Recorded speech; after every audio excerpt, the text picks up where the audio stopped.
So there's a phrase in this book that Grandpa Adoji uses where he says, "I'm off to find the magic in this world." Uh, and I didn't like that phrase initially, but you insisted that that was the exact phrasing you wanted to have for that.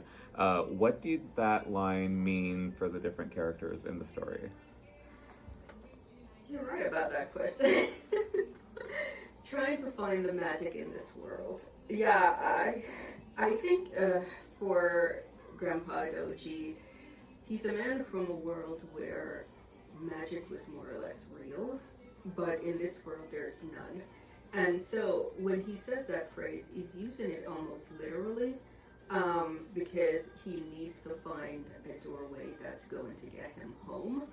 And to some extent that's magic, but advanced science is indistinguishable from magic. So, but for him it's magic. He's looking for a way home, and that's sort of what he needs in a literal sense. But for him, it also means that he doesn't find this world to be particularly great, which makes a lot of sense for him. He is not the man he was in the old world, in this world. In the old world, he was a well-respected stargazer, and in this world, he's kind of dismissed as a witch doctor or, a crazy old man. So this world doesn't have much enchantment for him. It's not a great place for him, and he doesn't want to live the rest of his life here. So for him, it's also about finding out, if he can find any kind of meaning in this world, or anything to captivate him, or anything to motivate him. And he's constantly on that quest. But so that's what that means to him. He's looking for something greater than himself. He's looking for something that he can be a part of, and he hasn't really found it. So it's an endless quest for him. It's an endless quest to find the magic. So in this case, magic just means something wondrous, something greater than him.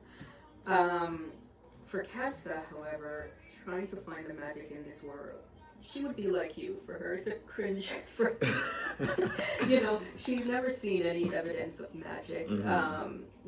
She doesn't really know. She's young. She doesn't know what this world has to offer. We see that her desires are very basic. She wants to go to school, maybe make some friends, and do regular teenage girl stuff. But she doesn't realize yet that there could be something greater in this world.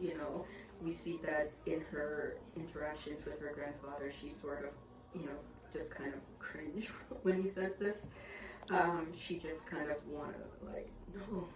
She wants to say, no, there's no magic. She's a skeptic, and we learn that throughout the story. She's a skeptic. But eventually, even she will come to understand what he means by that. That there are things that are greater than we are, and those things are worth pursuing, And then that's the phrase. That's what the phrase really means. It means that you want to be a part of something greater than you are. And the pursuit of trying to find that thing is what keeps you going. And so for you personally, what would you say is the magic in this world that we live in? Oh, that's... oh God, you're right. I would say finding the magic in this world is just finding peace and contentment, and friends and people who you care about, people who support you, and being a part of something great.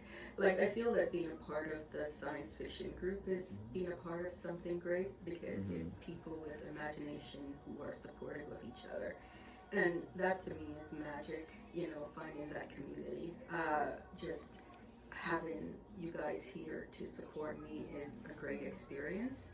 So I think, obviously being a creative writer, being able to come up with imaginative worlds and ideas is also magical.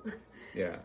So these experiences are magical experience, wanting to, or feeling as if you're a part of something special. I would have a similar answer. I think definitely in the creative arts. But I'm glad you were able to find a bit of the magic in this world, and I hope the readers can too. Yes, awesome. Thank you. I hope the readers can as well, because ultimately the story is about, searching for something greater than you are and becoming and being a part of something greater than you are, and it's both it's not a one-sided experience. It's not just Kat's, harvesting from this experience and world for herself. She gets something from it, but she also brings something to it as well. So it's a mutual experience of sharing and being a part of something, with others as well.